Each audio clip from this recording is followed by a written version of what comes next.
Okay, let's take a look at the filters now. I've sort of been dreading this because this has got a strange filter setup. It's got dual low pass or high pass and low pass. Dual low pass in parallel, so the same comes out of each of these.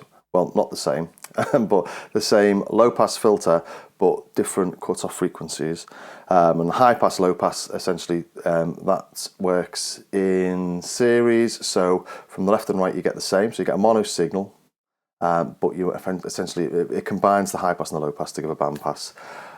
It has this spacing knob here, which changes the cutoff of the second filter relative to the first. So the first filter is there. You can hear now I've got this hard panned left and right. So once I open this to +1, the second filter on the right hand side is an octave higher.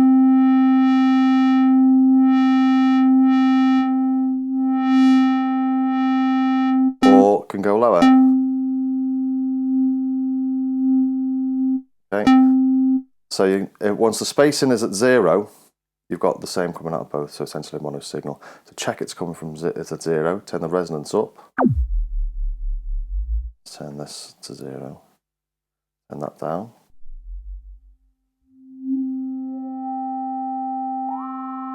I can hear there's 2 signals there.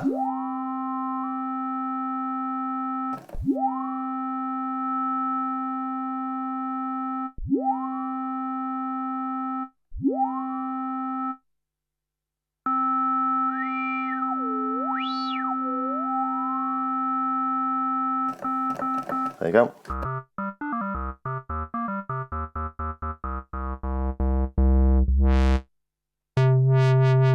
We turn it on to high pass, low pass.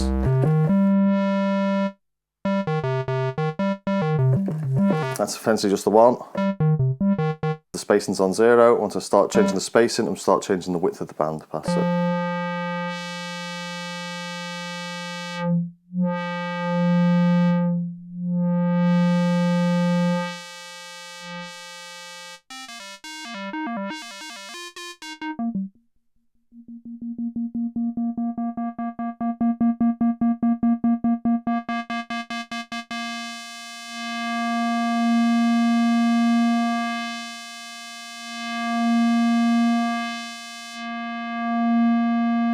And if you're listening through headphones, you'll notice that's all in mono.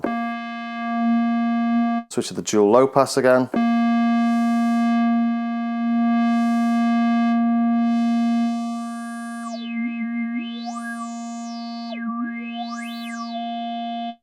So you'll realise once you've start modulating the spacing and the cutoff with various LFOs, well, the LFO or this oscillator, you can get all sorts of swirly, odd effects. So it's a really peculiar filter from that perspective. I wish they'd just put 2 filters in, 2 sets of knobs, but there you go. So we all know what that one is, so let's just have a listen to the 2 of them, shall we? So.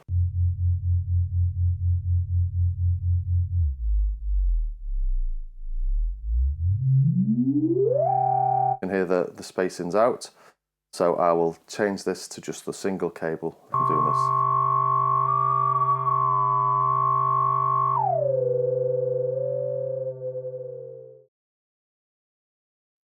Okay, I've set this up now as a standard mono, so mono comes out of the left. But what we'll do is we'll just go through the cutoff. Let's have it on a sawtooth on each. 32, 32. Let's just go through the filters.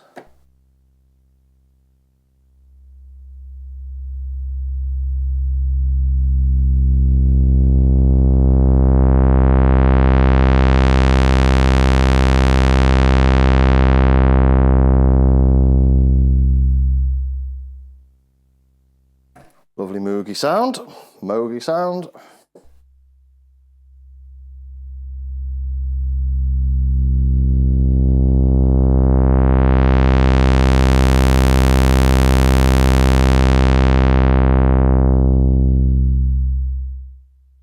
As I've been harping on about for the past hour, it does go higher. Let's have a listen to that.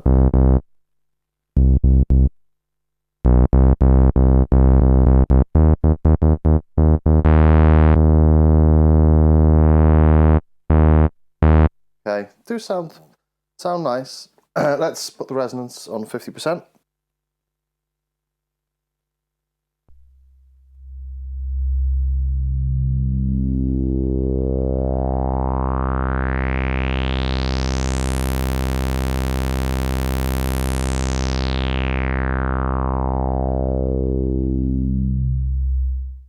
Beautiful.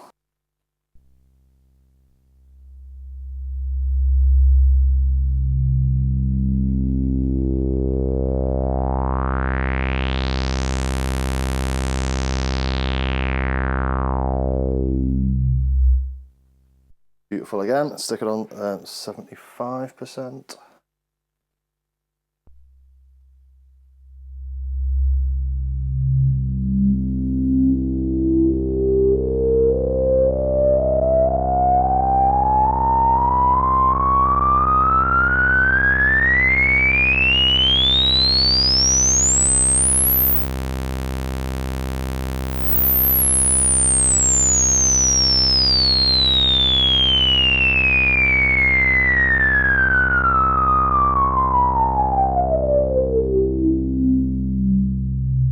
Ah, it's gorgeous.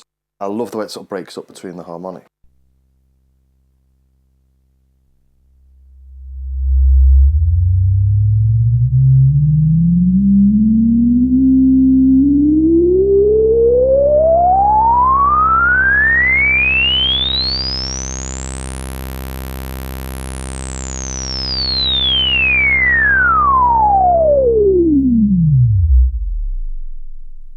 Same with that one, beautiful. I love the big cut-off knobs they got on this and on the sub. Great. Really good for dialing in tones. What I'm noticing here though is it sounds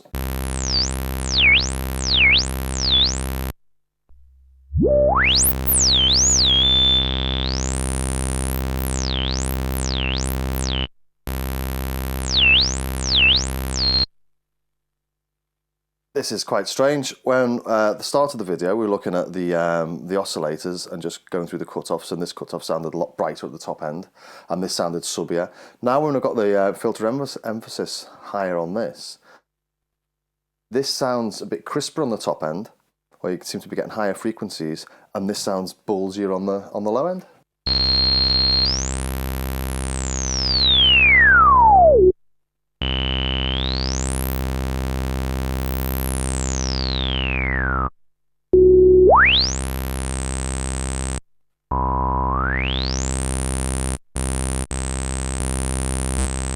That sounds sharper and that sounds fuller. How peculiar. Let's take it up another notch. Watch your ears, I should have said. I'm going to do that quickly because it hurts. I could turn it down, I suppose.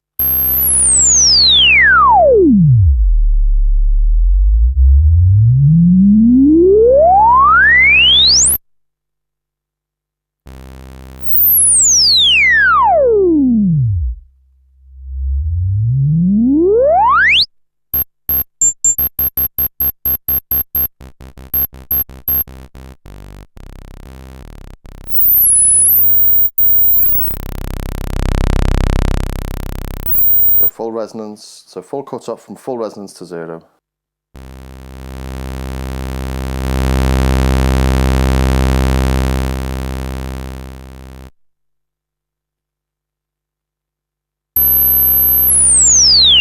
No, wrong way around, sorry.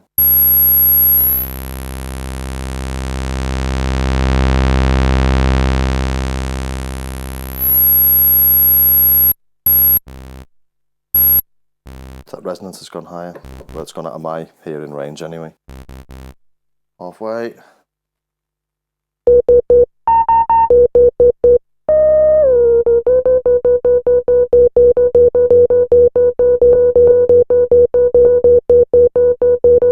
Very similar there. So yeah, so there's obviously a point in the middle where they sort of come together and sound identical, or near enough. Let's do some more useful noises, as it were, or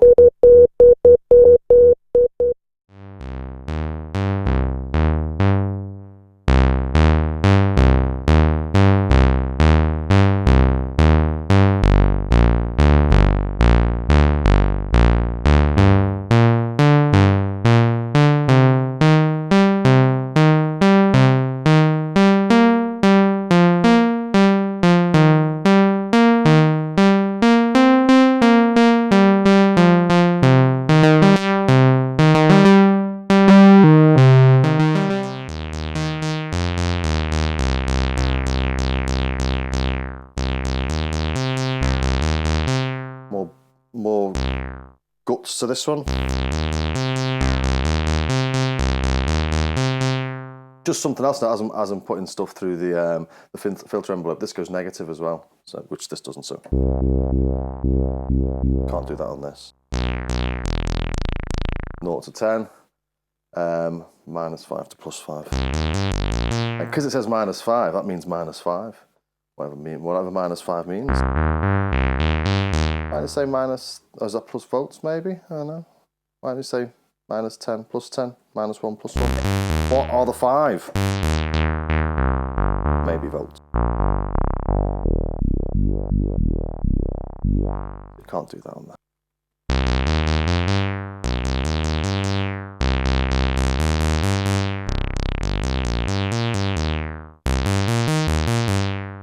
Yeah, so once you start making sounds that you might use more than just a straight oscillator with the cutoff turned all the way up, it makes more sense now. Maybe, I mean, it might be cheaper or easier to make this 12K filter because you've got 2 of them in there than it is to do the 35K. This has got a lot more going on inside. This is a lot simpler, so there may be perfectly logical reasons why the filter doesn't go any higher than 12. Sub 37 only goes to 20, 35.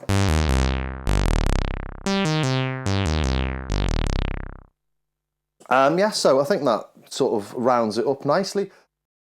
Yeah, I seem to have had a little bit of a, possibly might sound like I've had a bit of a sort of a downer on this, but not really. I mean, I've had that for years, and I've enjoyed using it.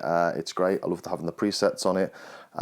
Is anyone going to buy a Minimoog based on this video? Very much doubt it. If you know what the Minimoog is, and you're looking at a Minimoog and you're thinking of spending over £3,000 or $3,000 on it, you're going to be either that or you're completely loaded and you want a nice fashion accessory. So you know, both as I always say at the end of these reviews or these comparisons, that they are both great synths. This can do a lot more than this can do. Sonically though, I have to say this beats this. But feature-wise, this beats this. You know, when I'm in the middle of doing a mix and just want a sound to do something in particular, and I can start flicking through presets, and you've got hundreds of them on the computer as well, through the editor, it just makes life easier. Sometimes going flick, flick, flick, flick, you know. You go, there you go, that's the one.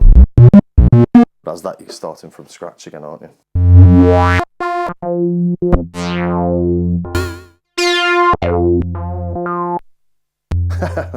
So I immediately play a load of really random sounding crap noises.